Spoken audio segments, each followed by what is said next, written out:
Good evening, ladies and gentlemen. Welcome to a new episode of the Daily Debate. And today our main topic will be the new government and its priorities. But we'll first have a look at these top stories.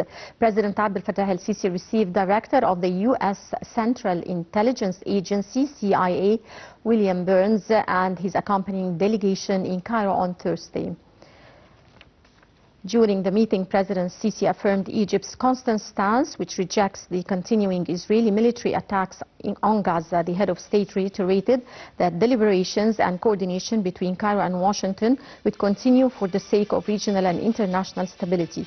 The president stressed that the international community must shoulder the responsibility to stop the ongoing war on the besieged Strip and guarantee that aid should reach Gaza to alleviate the humanitarian crisis that hit Palestinians.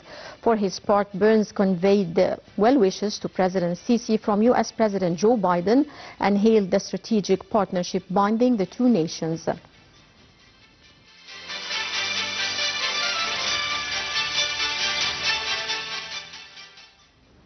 Prime Minister Mostafa presided over the first meeting of the new government at the new administrative capital, which reviewed a number of issues related to the government's program during the coming 3 years. Following the meeting, Premier Madbouli held a peace conference during which he confirmed that the health and education files came on top of the new cabinet's priorities. He noted that the government had started tremendous efforts to modernize education's curricula during the past 6 years. Premier Madbouli said the state spends hundreds of billions to promote health installations and of the private sector in promoting health installations in order to offer ordinary citizens with good services.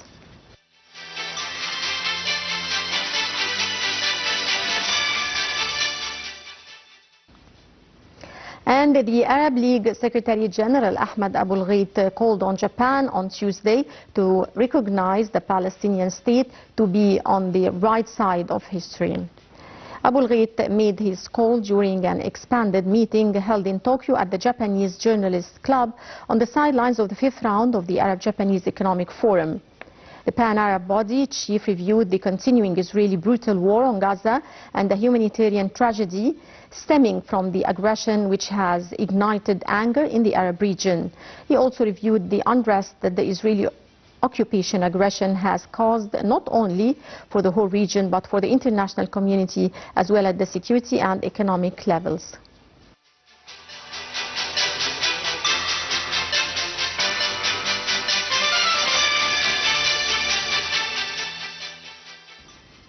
Welcome back, dear viewers, and now we will move on to our special reports. Prime Minister Madbouli highlights the new government priorities. Let's check out this report.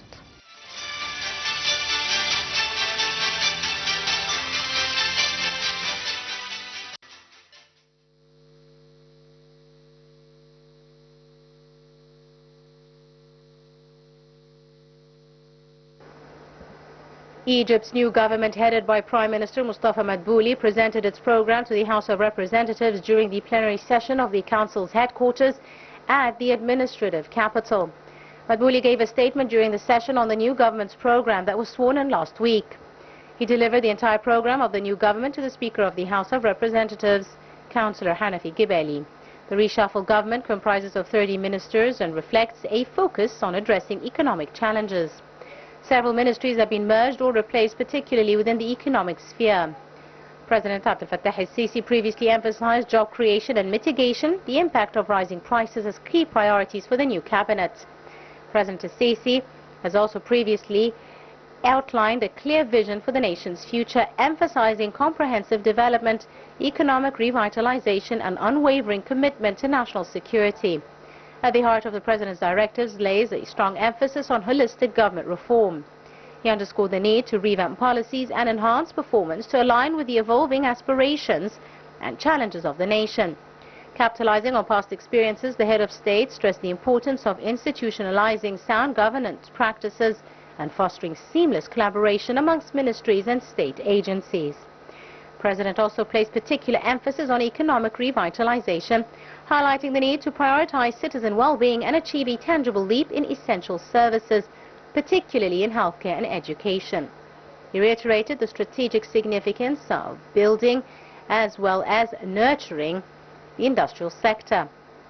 The measures, he affirmed, would pave the way for a comprehensive economic and financial turnaround, fulfilling the aspirations of the Egyptian people for sustainable development and progress. Recognizing the dynamic regional and international landscape, President Sisi underscored the paramount importance of safeguarding Egypt's national security. He's instructed the government to maintain and strengthen security measures, build state capacities across all sectors, and preserve the hard-won gains in counter-terrorism efforts. Additionally, he stressed the need to continue fostering a culture of citizenship, tolerance and non-discrimination amongst all Egyptians.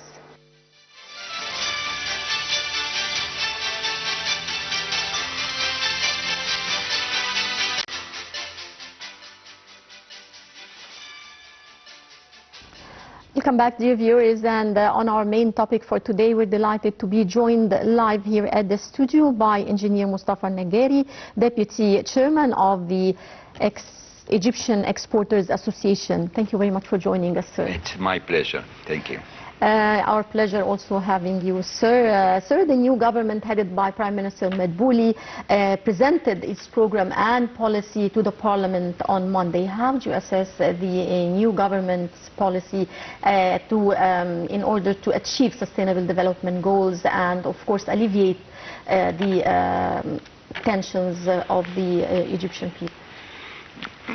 I think that the community of the manufacturers and the exporters and local investors are having much better feeling about the new cabinet, and I think that they were selected in a very good way to try to implement the idea which have been discussed several years between the local business people in Egypt with the governments.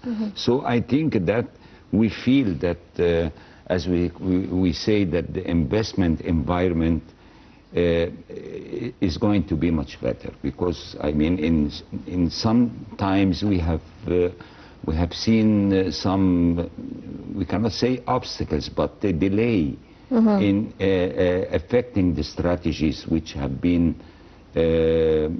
stated by joining the private sector with the government in several years.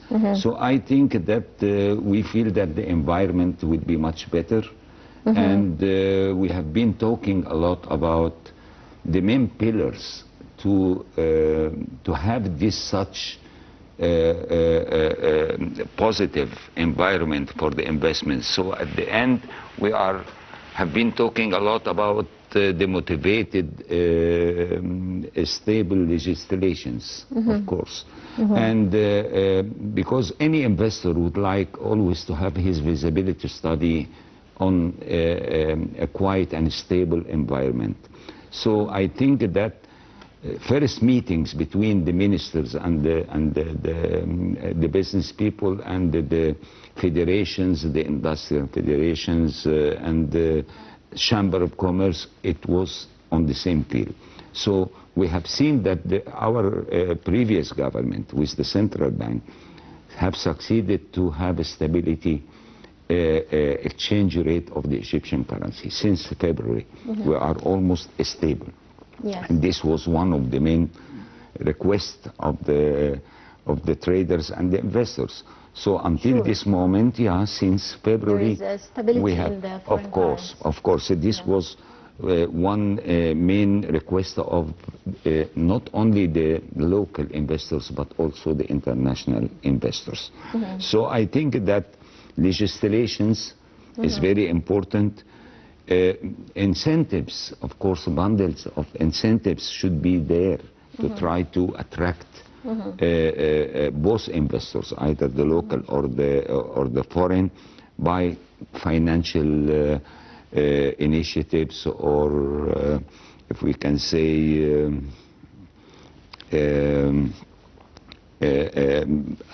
trying to offer more ways of having the industrial land or industrial zones. There should be always several ways to try to attract the investors. We don't have one model of investor. Yes. No, there is, of course, ABC, as usual.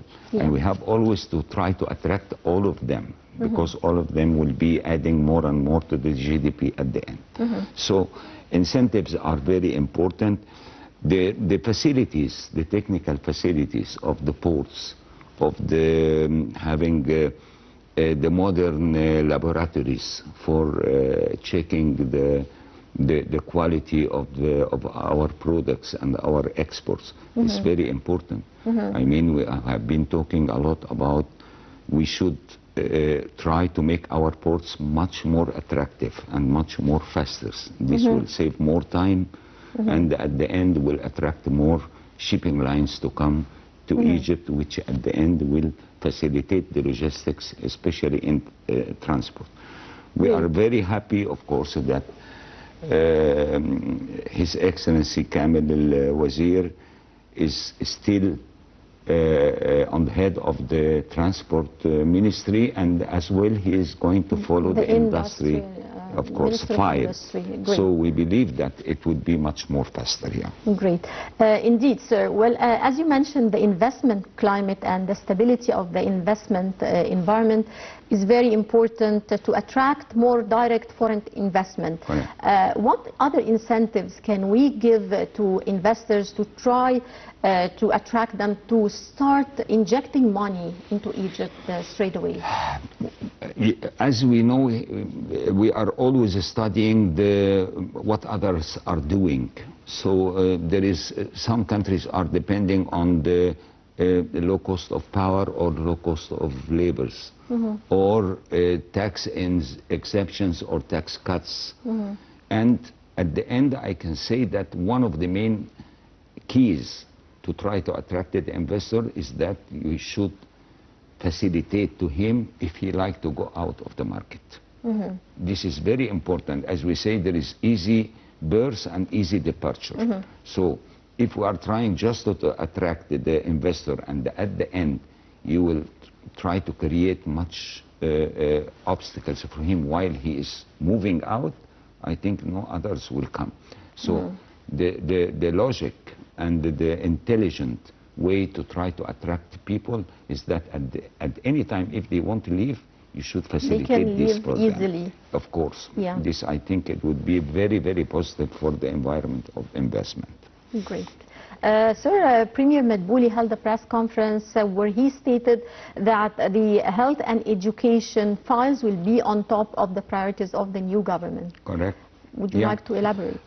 Of course, as we have been talking a lot, that education is very important. I think it is a key word for economy and for decent life, and for decreasing the poverty and decreasing the unemployment. I think that if you have well-educated people or generations, I think they will be able to join the field of work, and they are trying to act more and more. Of course, this was a part of discussion a lot, and we have mentioned that there should be department in starting from the high schools to try to teach our students and our children what is the meaning of investment, what is the meaning of production, what is the meaning of exports. We should try to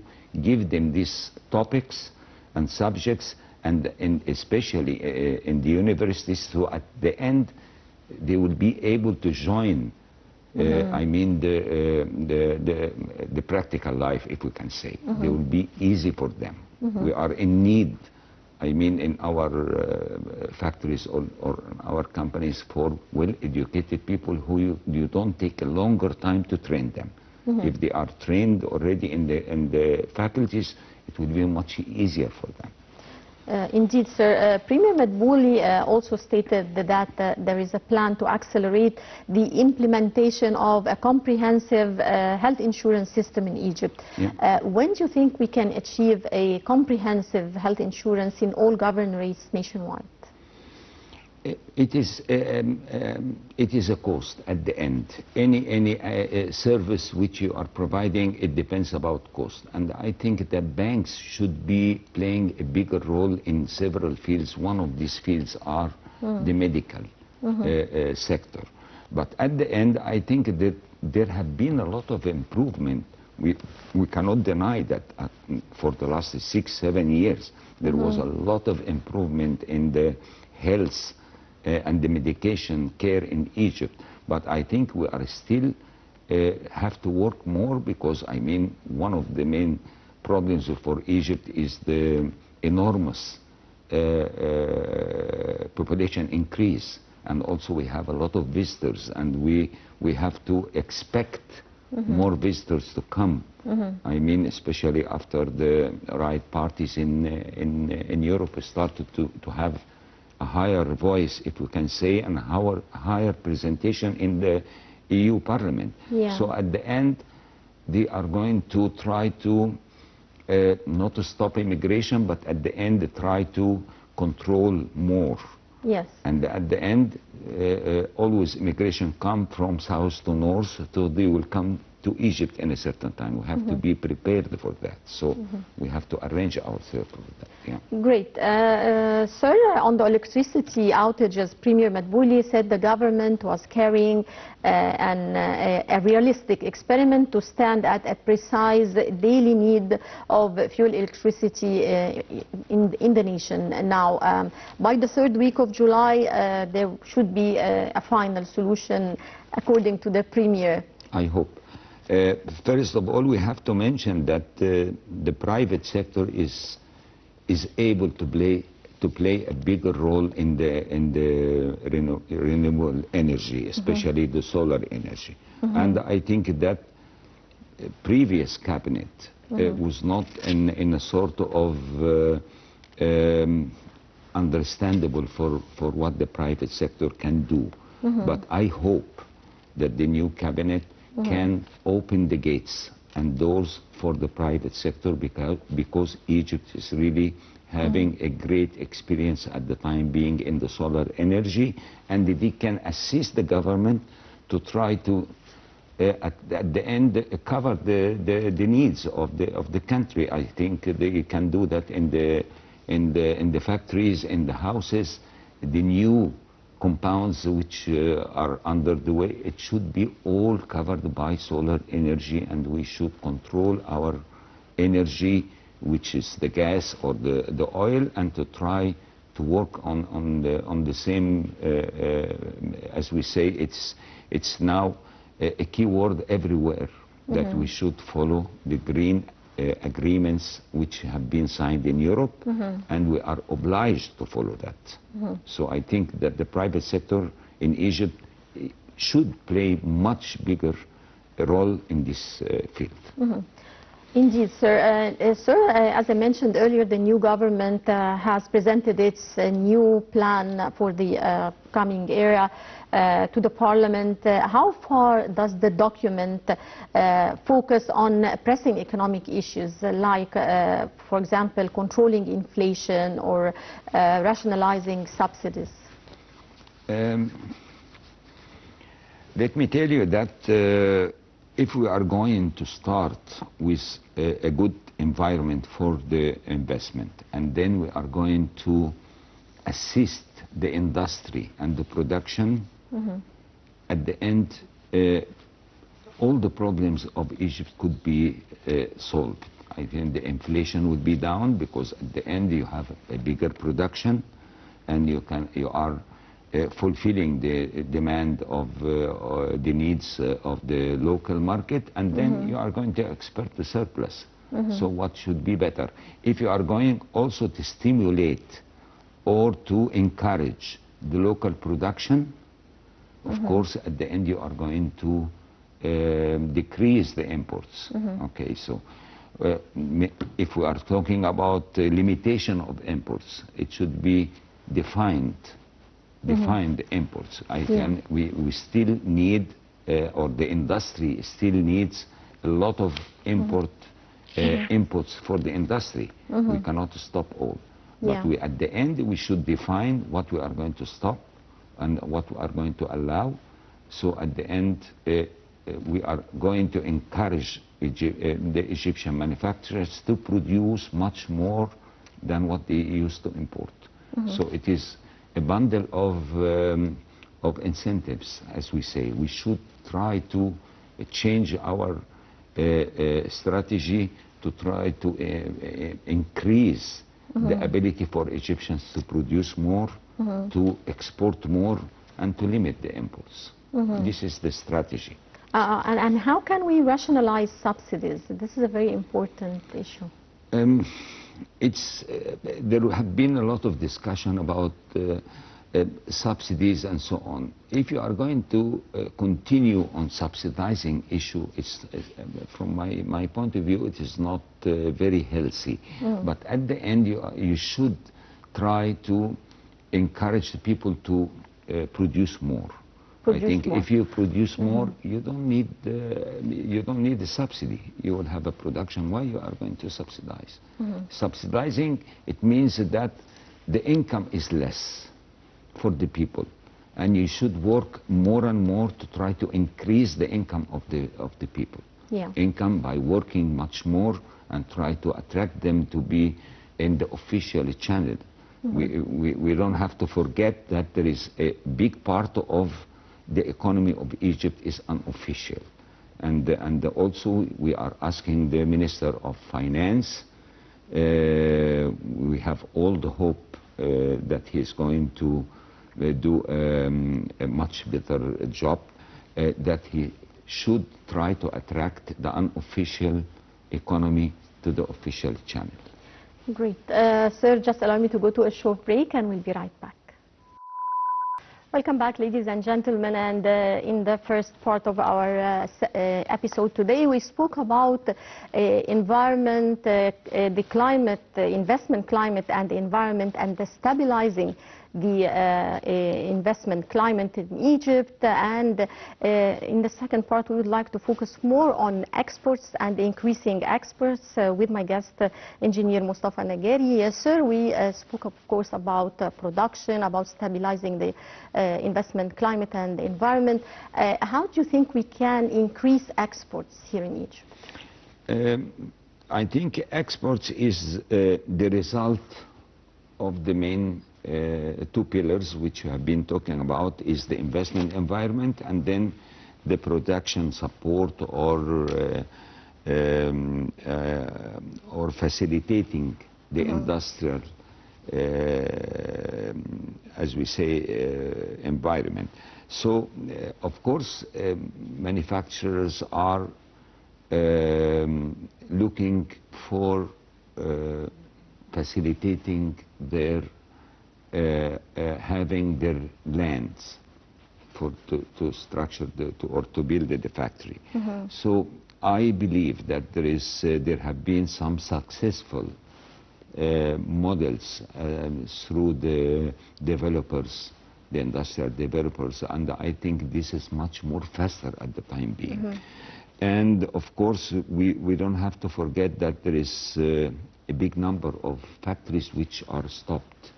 And I think there should be several models to try to make specific ways of contracts between new investors with these owners of these stopped factories to try to work once again. This will add.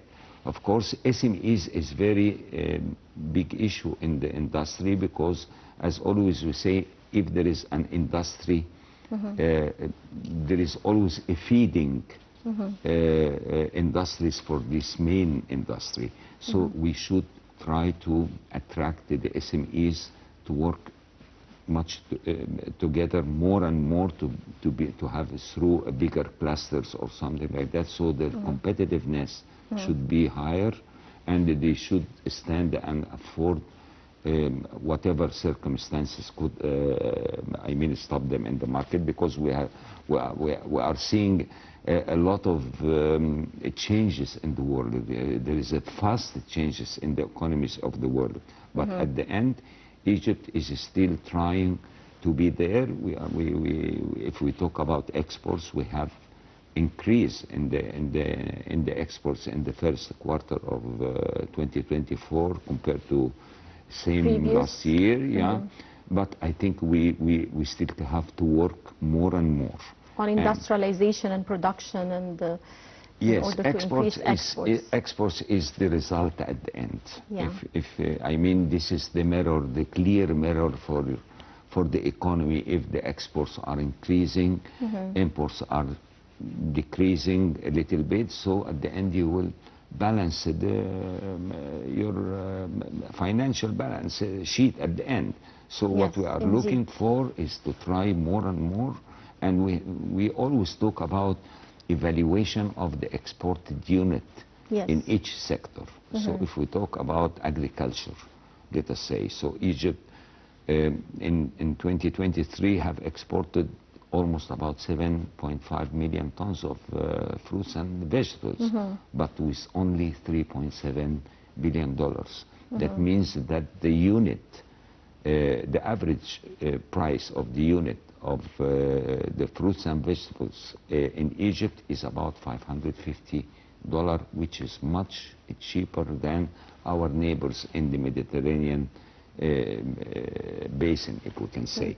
So we should work more and more.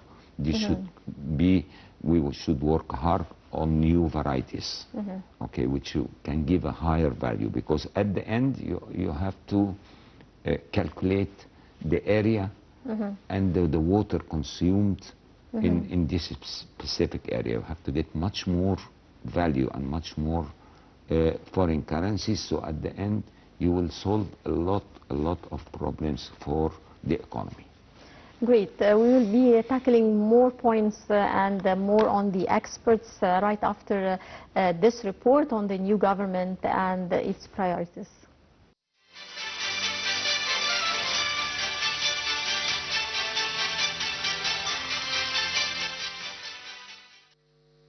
Prime Minister Dr. Mostafa Madbouli highlighted his new government's priorities, which include the preserving of national security, political empowerment, implementing the outcomes of the national dialogue and human rights, enlarging the role of civil society and promoting moderate religious discourse, alongside boosting exports, continuing economic reforms, attracting foreign direct investment and encouraging the private sector.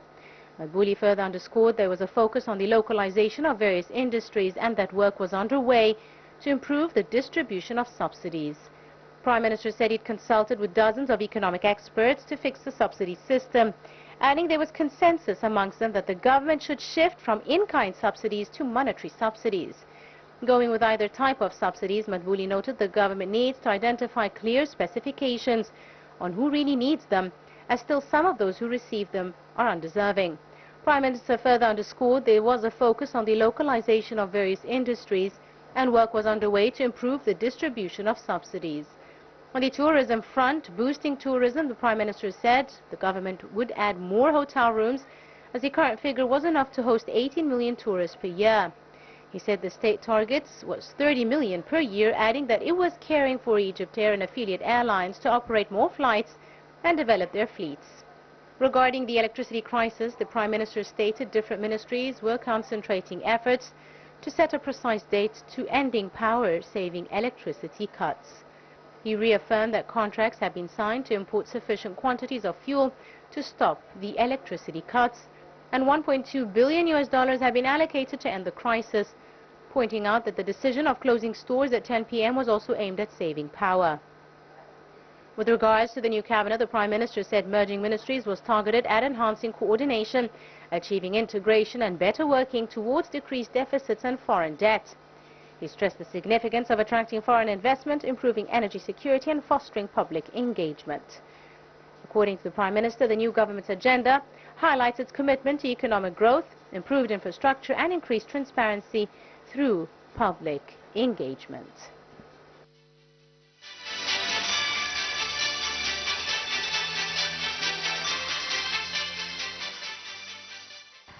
Welcome back, ladies and gentlemen. Sir, we were talking about, of course, increasing exports and the investment climate. And moving on to the mega projects, did the government statement probe ways to complete the mega projects, and specifically like the mega development project of El Daba, for example, and the like? Of course, Daba would be one of the most important mega projects, I think, in the second part of 2024, and I think we have seen that Daba in general is very attractive area. It is connected to the agriculture sector, it is connected with the power sector, it is connected with the tourism sector, with the construction sectors. I think that it is very important to talk about this mega project, because at the end the new delta, which is a part of the Daba mega project in general, is going to add about 2.2 million fedans, which is really something for everyone, not only the Egyptians. We are always participating in agri exhibitions in Europe, and they are really very impressed with the activities that Egypt have increased their exports year by year by considerable percentage. So at the end, we are always trying to look for a sector by sector. So in the food sector, it's we always say that Egypt is not only playing a national role, it's international role, because there is a problem for the food everywhere, and every country should play a role to try to cover the needs of the population, which will reach about 9 billion by 2050. While you are facing a lot of climate changes, you are facing carbon emissions, which is causing a lot of heat and year by year. So at the end you are losing land, you are losing water, you are losing production. So everybody is working on a side while the nature is trying to play another role. So at the end, there is a big challenge, but Egypt as a country out of 195 countries is going to be on the level of, I think we are going to be 12 million fedans by 2030, and this will give a crop production of equal to 22 million fedans. At the end, Egypt will be in the rank 30 among 195. So we believe that Egypt is doing their international role as well. And that's why many of the countries are trying to merge or join us, especially in Europe and especially in UK. The British are coming with a very big group of investors, I think by mid-September, about 70 in different fields, all working on the food sector, either the power for the food sector or the water desalination or water purification. At the end, everybody is going to look for Egypt, because we still have land to reclaim. We still have land. We are only trying to remap a part of the society of the Egyptians. That's why all the mega projects are connected to each other. So we have been before talking about that there is about new 40 cities are either finished or under construction. And this is linked by roads. So we are trying to remap the living of Egyptians, which is giving a better life or decent life for them, if we can say. Great. Also another major challenge, sir, is unemployment. Unemployment not only facing Egypt, also around the world. Correct. So what's our plan to face unemployment, especially with the advent of AI and digitalization? And of course, artificial intelligence is a great achievement, but it's affecting employment rates worldwide. all the countries are having what is called issues. the employment rate. Yeah. Every country, all the countries. And that's why there was a new expression which is called the SMEs, because it's another lung, if we can say, to try to give job opportunities. Because small and medium enterprises. Yeah, if you have an employment rate, that means that either the government or the private sector are not able to offer new jobs for to cover the population. The new population, all the people in the working age, as we say. So SMEs is a part which is trying to absorb these needs and try to offer these job opportunities. So governments is trying to work hard in this field, and in Egypt we can consider that most of our companies, if we can evaluate them, are medium or medium to small. We don't have a mega companies in Egypt, only few.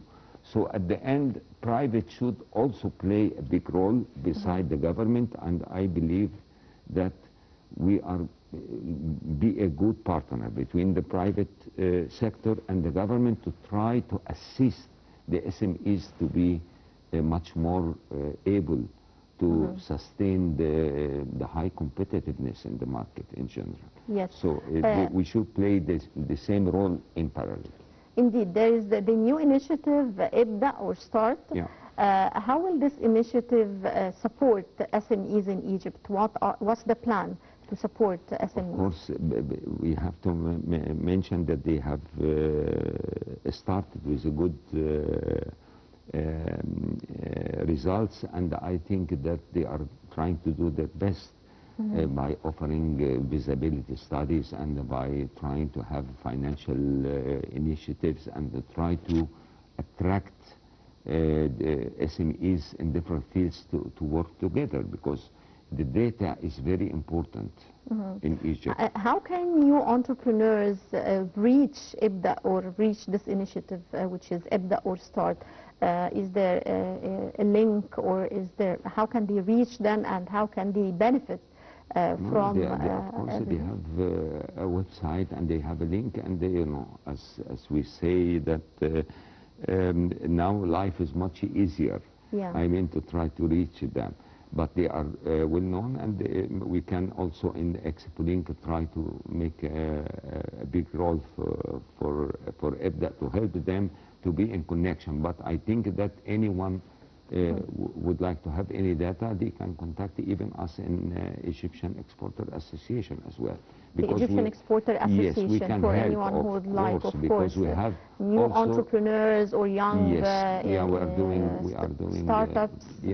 They can get in contact with the IBDA or START, or there's a link and there's a website all together. with all the data. To work with everybody, because at the end we are on the same direction. And also we have launched the Export Academy in Expo Link, which is very important because it is financed by the Islamic Fund, and it is going to offer all companies or all people who are intending to be in the export field. We are going to have educational programs for them and to try to help them a lot. We are always open to help anybody who is able to export or thinking about joining this field. Well, sir, how can the new government achieve Egypt's Vision 2030? What's the plan to achieve the sustainable goals of 2030? I think we have been working a lot with information center and decision-making center. It was we have been taking a lot of discussion about that, and they were with Her Excellency Hala Said. We did, I mean, a lot of discussion about the strategy, and I think that the strategy is well designed and well planned. It's the point always is that in some ways we can face bureaucracy, and this is everywhere. But at the end, we can say that the doors are always open for the privates. I have to thank the previous cabinet. They were always in contact with all the federations, all the associations. We always have been discussing whatever is an obstacle. They try to do the best, and we always hoping for much and much better. We think that our recent cabinet will be much more motivated and much more faster, because we all believe that Egypt is having a lot of privileges, and we have to benefit from this privilege, and everybody is looking for Egypt on the same way, because we are really considered to be a gate for Africa, and we have a lot to do in Africa. We have been talking about that the Decent Life project, which is done in Egypt, can be a model for Africa. Can be model for Africa. It can be expanded in Africa. It can be expanded through the Egyptian companies and can be financed by Europe. So at the end, we have a very good model to use. I think we do believe in light of what you've just mentioned, sir, about Africa, what are the new plans with the new government with regards to cooperation with African states concerning trade, investment, which I think we have very good opportunities. Today we had a meeting in the Federation of the Chamber of Commerce, and we were talking about the plans of exhibitions and fairs. And Africa have took a big part of that we are going to... We were hosting the Intra-Africa Trade Fair recently here in Egypt. Yes, and we have to mention that, of course, Egypt was one of the first to sign in the Continental Trade Agreement with Africa, which I think will facilitate a lot.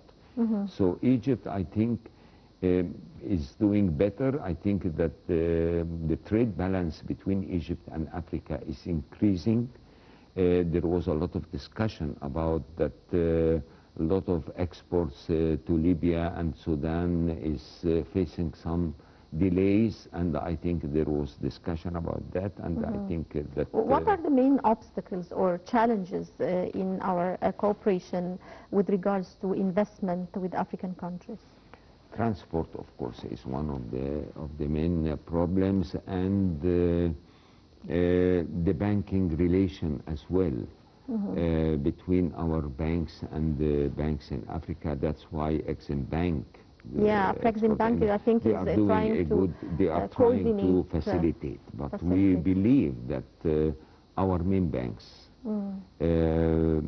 should have much more representation there. They have, as we say, correspondence, but we need the Egyptian banks to have base like what we are seeing from other African countries, like in Morocco or others. They are having a lot of branches for their banks in Africa, which is assisting their exporters and their importers. So at the end, we can do a lot in Africa. We believe that Africa will take a big part, because even for us in the program of export support, Africa is having a great concern. Africa and Upper Egypt is having a very great concern for the Egyptian government for the exports. So at the end, I think that we trust that the new cabinet will try to work more in these fields. We hope that the situation in Libya and Sudan would be much safer, because they are our main neighbors, and they are depending more and more on the Egyptian products. Indeed, sir. Well, I would like to thank you so much, Engineer Mostafa Naggari, Deputy Chairman of the Egyptian Exporters Association. Many thanks for your insights, sir. It was a pleasure to be with you. Thank you so much. It's my pleasure, sir. Thank you, sir. Dear viewers, with this we come to the end of this edition of the Daily Debate. Many thanks for watching. This is Nagin Ramzi signing off.